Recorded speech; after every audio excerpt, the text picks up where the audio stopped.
hello everyone. I welcome you all to this session, and today we have another topper with us, Mr. Pravin. He successfully cracked NABARD Grade A examination in year 2023.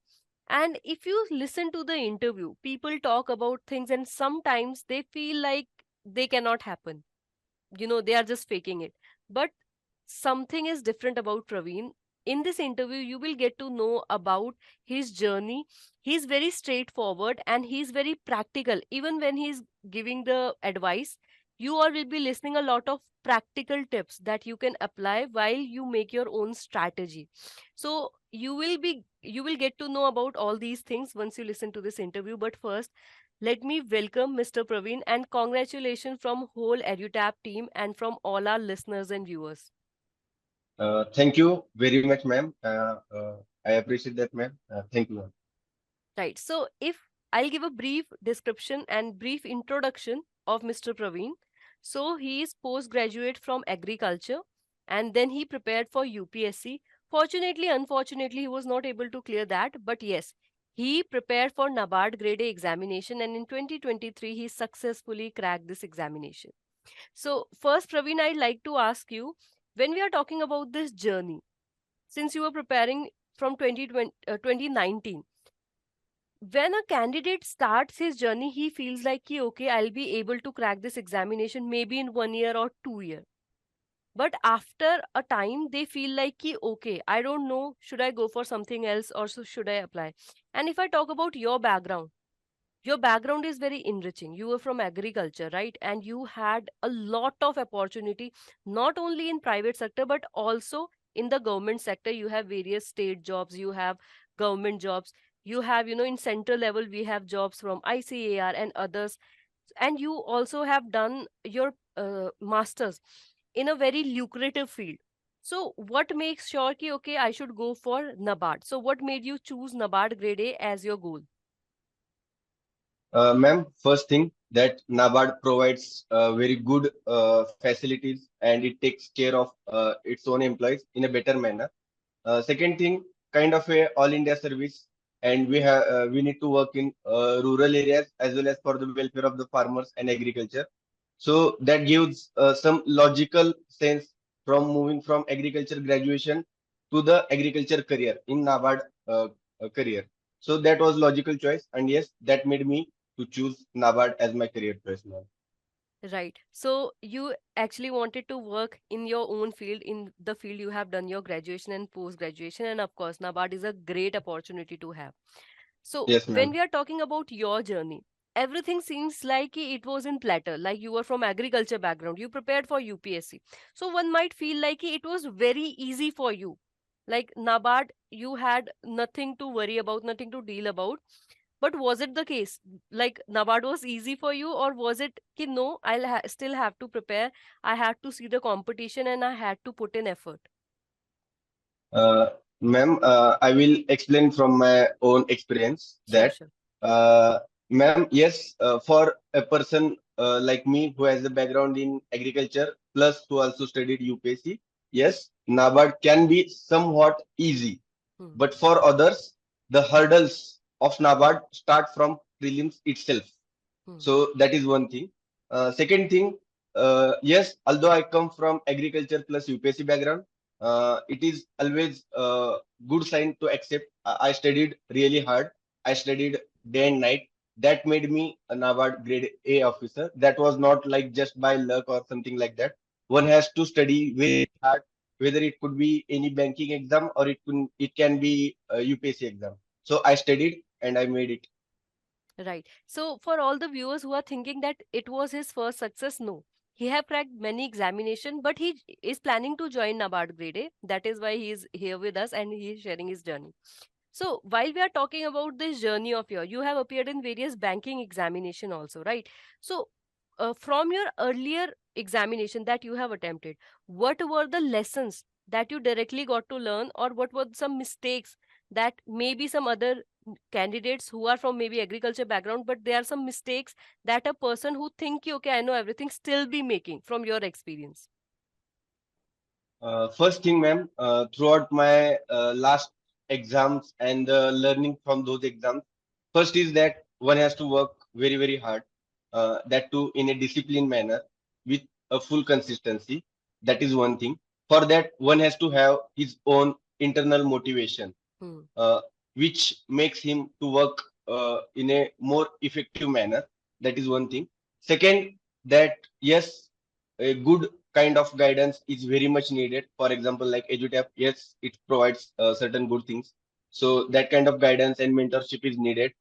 Third is actually knowing the exam pattern and the suitability of ourselves to that related to that exam. So that needs to be honestly evaluated. Upon these three pillars, one can go for such hyper competitive examinations and one can clear with his own confidence, courage, and capacity. So that is upon his own capability. Right.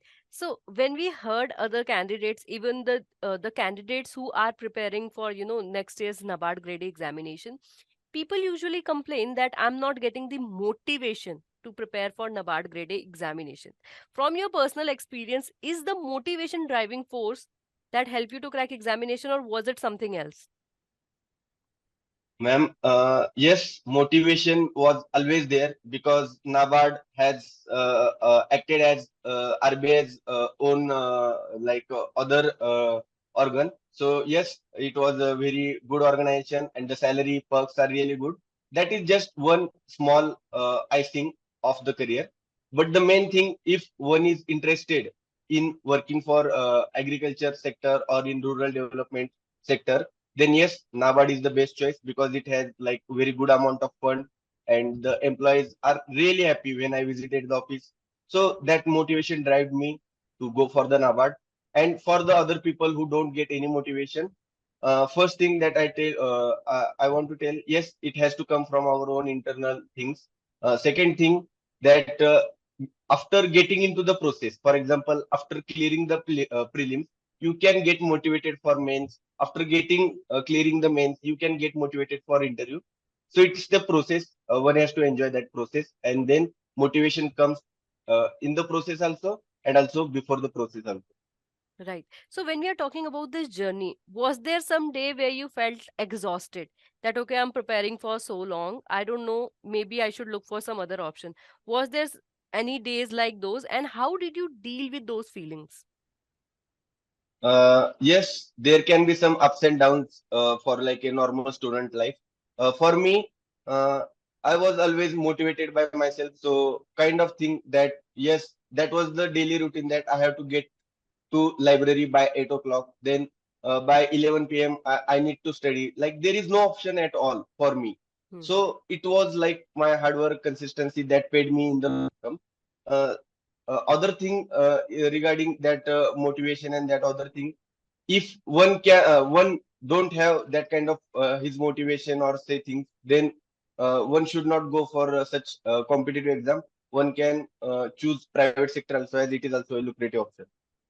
Right, right. So I think one had to get motivated from inside, and if they are, losing that motivation, if or if on a bad day they are lacking that motivation, then they have to remind themselves, कि, okay, I'll have to show there. They have to be disciplined in their approach. If they put in hard work, enough work they do for toward their goal, of course they'll be able to achieve their goal. And otherwise, one hard fact that you have told us is कि yes, if you are lacking motivation overall to prepare for this examination, then the better is you look for some other option. I think some people need to hear this. It is not like you only dream about NABARD and you will get there. Work need to be done there. So when we are Yes, talking ma'am. about your journey, so you have told me you were from agriculture background and you were also preparing for UPSC. So for most subject you have that ease. I'll be coming to the sources and the other things.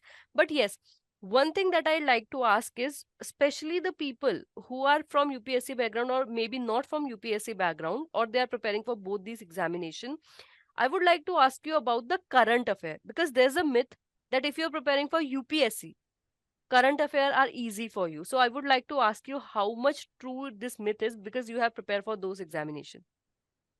And I want to answer this question very honestly.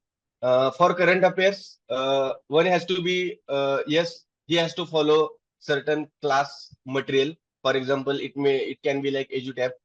They provide good material, so that can be covered from the current affairs can be covered from the classes and their monthly magazines. That is one thing. For me, although I do have certain UPSC background, but doesn't say anything like yes, I was fully prepared for the NABARD's current affair. NABARD's current affairs is specific. It is very much objective. So one has to solve many test series and questions of current affairs to conquer the current affairs situation. So that is one practical advice from me. Right. So when we are talking about, the current affair that you told me, कि, okay, you practice. What was your method of practicing current affair? Was it that you made notes or was it like you go for the mocks? Ma'am, directly mocks.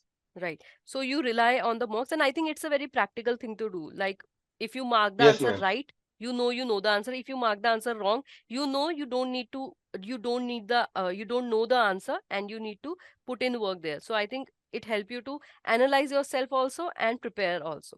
So Yes, when we ma'am. are Sure. talking, yeah, yeah. So when we are talking about this 2023 journey of NABARD, one question I had is, when did you actually start preparing for NABARD grade A examination? Ma'am, NABARD Grade A examination. Last year also, I applied for the NABARD Grade A, and I failed mains examination by 1.5 marks. So I had some experience regarding NABARD. So this time I knew certain things that are gonna work. So I worked upon them. I was sincere about them, and finally they paid off.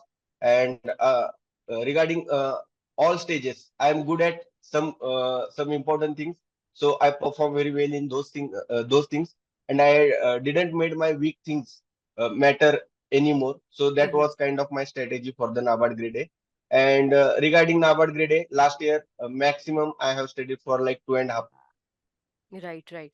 So when we are talking about this, you have told me that last year when you gave the examination, you understood the demand of the examination. And from our conversation, I can tell that understanding that demand of the examination is very important. So when we are talking about this demand, what NABARD actually demand for phase one? Phase one demands are very simple. Demands are very logical as per their need. As NABARD is a bank, so they need a person who is very good in numbers, Hmm, who is very good in numbers, which can be checked by aptitude. hmm, Then reasoning, then English. All these three things are needed for the phase one as per the banking requirement. hmm, Then for a officer to be a officer in bank exam, there is a decision making section. Then there are current affairs section that actually going on. That's a needed for that uh, officer. So Praveen, that Praveen, Praveen, Praveen. I think video got stuck in between. So can I re-ask the question and you can answer? yes, ma'am. Okay. So according to you, what is the demand of this examination for phase one? In phase one, we have 8 subjects. We have quant reasoning English. Then we have decision making computer, and then we have merit section of ESI, ARD, and GA. Ma'am, for non-merit section, which is just for the passing purpose, like quantitative aptitude and reasoning and English, likewise decision making and computer.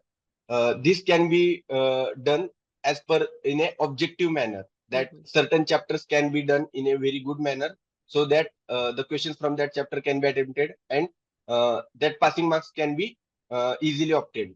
Mm-hmm. That strategy in non-merit section. For merit section, which has agriculture, rural development, yes, one can go for class materials, so that that class material can holistically provide all the things at one place, which can be easy for study. So by dividing our whole phase one into merit and non-merit and going as per the demand of the exam is very much essential for the phase one. And then practicing the mock is also very much essential, so that we can get to know that where actually I am. Right. So when we are talking about this journey of yours, एक practical चीज I like to ask you is UPSC background के student, because they are walking on this thin ice, जहाँ पे selection rate देखा जाए तो lowest होता है इन अ वे, तो उनके लिए if they are appearing for UPSC और if they are preparing for UPSC, NABARD as a plan B कितना प्रैक्टिकल है? uh, that NABARD as a plan B. Yes, it is very much practical for a UPSC aspirant who is giving UPSC exam, because already, for example, UPSC prelims which demands speed and then accuracy, NABARD's prelims or phase one also demands the same things. Likewise, in phase two, UPSC has writing papers in a subjective manner. NABARD just is one different thing, that it has typing thing. Mhm. So all other questions are like UPSC on UPSC pattern only. So for the phase two, in the third phase, that actual interview also kind of like short duration, like UPSC type only. Mhm. So in a way, the whole process can be for the UPSC pattern. So UPSC guy can have that NABARD as a plan B that can be very much compatible. Right, right. So, since you are from agriculture background, so phase one say I have one more question. If somebody is appearing for NABARD or planning to appear in NABARD, and they are also from agriculture background, तो उनको किन special areas पे they will have to focus? The books, for example, like Nagre, Mm-hmm. second Nemratsunda, such books are very much handy for the clearing of the agriculture section from the phase one. Mm-hmm. One can at least have the three readings of those important books, so that basics of all agricultural subjects can be covered within a short span of time. So I will suggest those two books. One can go for them. Right, right. And if I talk about the core agriculture, उसके अलावा, did they have to also prepare for the allied sectors? Yes, allied sector is very much important. For example, compulsory questions are there from livestock, poultry, and other such allied sectors Mm-hmm. like sericulture and that all. So all other allied sectors are more important than the core agriculture. What I Right. feel. Right, right, right. So, and I think PYQs also prove that. So, from your phase one experience, what I can summarize is for non-merit section, go for solving the MCQs. The more MCQ you solve, the better timing you have. And for ARD, you have suggested two book, Nagare and Nimra Sunda, and at least three reading is required. And in ARD, they especially have to focus on the allied sector part and also core agriculture. Then, if I talk about the current affair, you have already told me, yes, current affair need to be covered in a manner. They can be referred to the study material also, but yes, UPSC aspirant also have to put in that. But yes, in current affair, if I talk about what will be the important sources from your side, how did you prepare for that? For current affairs, there are various banking classes magazines. I relied upon them. For example, like EduTap, yes, they cover all the important materials of current affairs within a short, or in a less pages. It is very much handy to read. So one has to choose just one material, and one has to have 3 to 4 revisions of those materials, which can be very much important while answering the phase one current affairs questions. Right. And the So, second thing is regarding mocks. hmm, And through mocks, we can really analyze where we are standing in the competitions. right, right. So, ARD, you have told me, you have also told me about the current affair. They have to believe in one source and they need to revise it again and again. It can be any source, but yes, trust need to be there. So, we have covered most of the subject, but when we are talking about the ESI, so majority part is current affair, which will be covered as such. But for ESI static, so the people who are coming from agriculture background, most of the time we get this question, कि how to cover the ESI. So, what was your strategy to cover the ESI? First, to go through the PYQs, what kind of previous year questions were there? The topics, important topics on which NABARD or the exam taking organization is asking the questions. That is one Mm-hmm. thing. Second thing is to, after analyzing the PYQs, one can get to know about like what they are asking. For example, like very simple economic and social, like very CRR, banking terms, and that all others in social issues, 5 year plans, certain schemes, and that all things. So that can be covered through a class material. One can go again for any one class material, which can be very handy for revision. So, like these two sources and the proper strategy for the ESI and the knowing of the basic things is Mm-hmm. very essential. For example, like banking terms, like MSA, what is all that things can be very much important for the ESI section. Right, right. So I think we have covered most subject or almost all the subjects of phase one. Now, when we are talking about this journey of your, you have told me about your low points also. How did your family supported you throughout your journey? Uh, this competitive exam sector, yes, a lot of competition, lot of stress, lot of ups and downs will be there. Uh, Having a uh, family support is very much needed. For example, I had my brother who supported me throughout the journey during UPSC, also during NABARD also. Then my mother and father who are like literate, and they are like they can actually understand what I Hmm. actually wanted. So their support, and plus my friends, close friends, all they supported. So those supports, those moments are very essentials, and I really cherish them throughout my life. Right. I think having that healthy support system is a very important thing to have.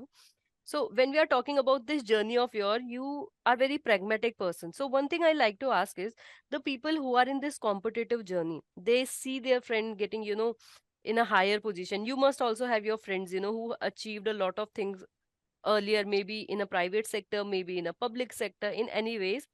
But yes, it left us with a very bittersweet feeling that, okay, my friend is doing this. He's going US.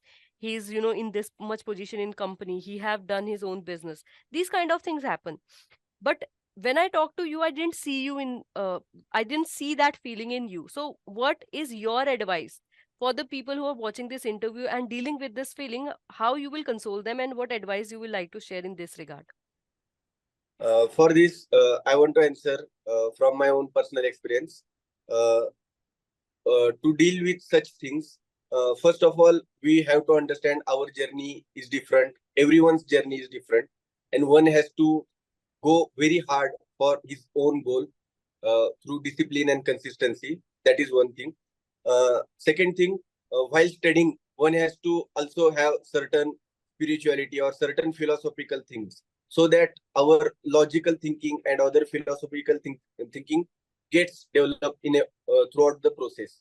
So these things will make ourselves very much stronger, and the kind of things we think, like for example, others, what other peoples are doing, that things actually don't matter at all after having certain kind of other reading, like for example spiritual or philosophical.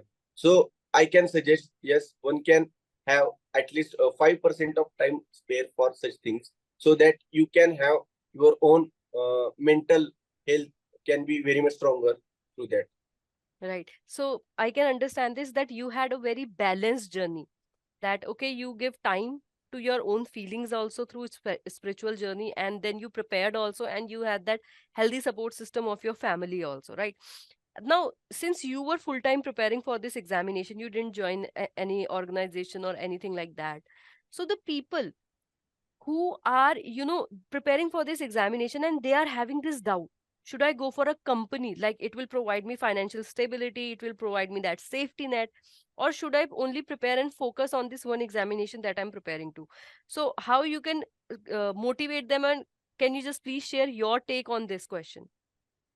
uh, Yes, first thing I want to say that if they are getting private job offers, surely they can take that call and they can join the company or private sector.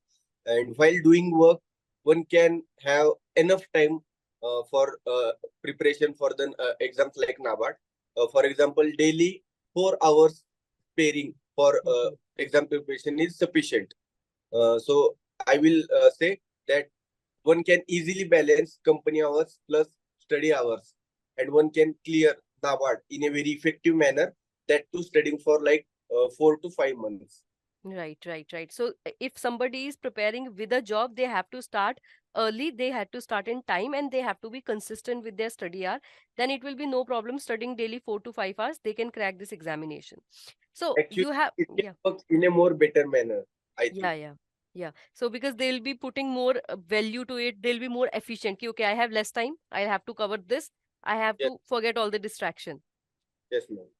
Okay. So when we are talking about this journey of your, you have told me that in UPSC, the descriptive component was there. So when we are coming to the phase two, where we have two paper one of descriptive English and paper two of ESI and ARD, where we have objective and descriptive. The people who are preparing for phase 2, how did you prepare? What are the points that they have to keep in mind while they are writing the answer, and how they can get good marks and crack this examination just like you had? Yes, ma'am. First, like dividing the phase two in English, then descriptive, then objective. In Mhm. those three sections, for English, one has to allocate at least 45 to 50% of their whole study time, so Mhm. that they can actually improve their own grammar and grammatical mistakes and spellings and that all thing. And as per the demand of exam, like essay, letter, kind of thing, along with the uh, mentorship from the classes like EduTap, the professor for the English is really good, so one can go with them. Second thing, for coming for the subjective, that is 50-mark descriptive exam. Yes, for that UPSC plus agriculture background is very helpful, but the other people should not be disappointed or discouraged. They can prepare them. For that, one has to have very sound practice of typing, so that their mind and their hand can work together in effective manner.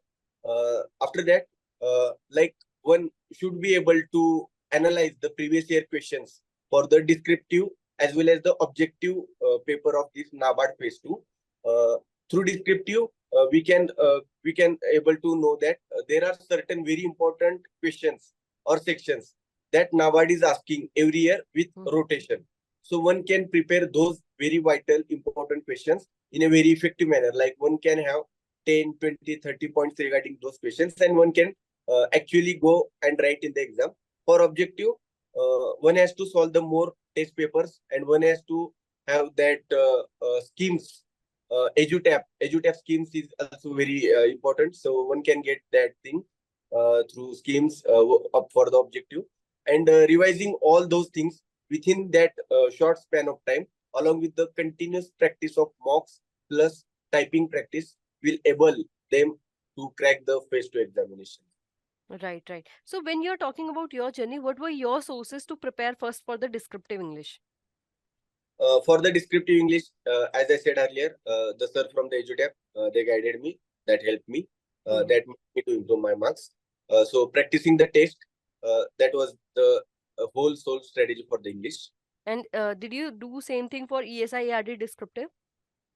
For the descriptive, I had a certain amount of questions, like around 30 to 40 questions, which Mhm. I was able to isolate those questions, so that I can prepare those questions in a very good manner, leaving other questions aside. Mhm. So I made that strategy, and yes, that really worked in the both phases. Last year, I got around 40 marks in descriptive paper. So that worked in a descriptive paper. Right, right. So in descriptive, you have that confidence. Yes, yes.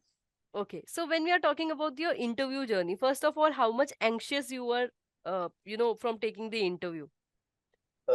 Ma'am, the thing is that this was not my first interview. Hmm. It was my third banking interview.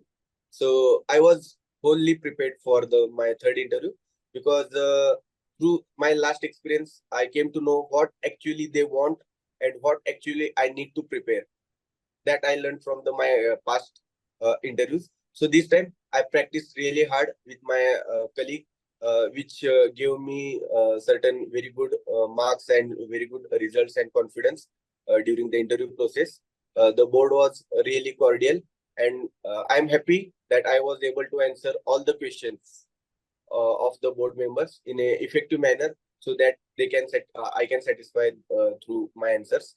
Uh, for interview, my tips will be, first, one has to have very good command or English language. Second, that one should be very much confident, and he should be very much situational awareness should be there. That is very much important for the interview. Third thing, giving mocks with the different people, like from the different backgrounds, really helps, because one can actually ask questions in a different manner and Hmm. in a different way. So that really helps to tackle the questions in the actual interview. So that can be my three tips for the interview phase. Right. So Praveen, you have shared a lot of things from phase 1 also, for phase 2 also, and for interview also. and we also get to know your takes on various things like motivation, like discipline, and as such.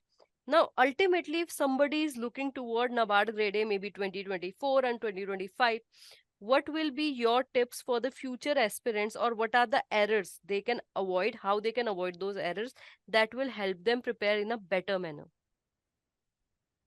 While talking about the errors regarding phase one, uh, the thing a student don't do, they don't see the cutoff, they don't actually follow the cutoffs. Hmm. I many times I hear that I solved 15 questions of the aptitude and 10 questions of the reasoning. My response will be that, like, why there is a need to solve so much questions? One can go for 6, 7 questions, and one should be very much confident on those. So that error needs to be avoided. Second thing, having a good colleague or a group members preparing for an NABARD Grade A will be really helpful. One can be very much updated. One can share and they can help each other to crack every phase. So those two things really help me. Right. And what will be some tips? Regarding tips, that uh, having a trust on single source is very much essential.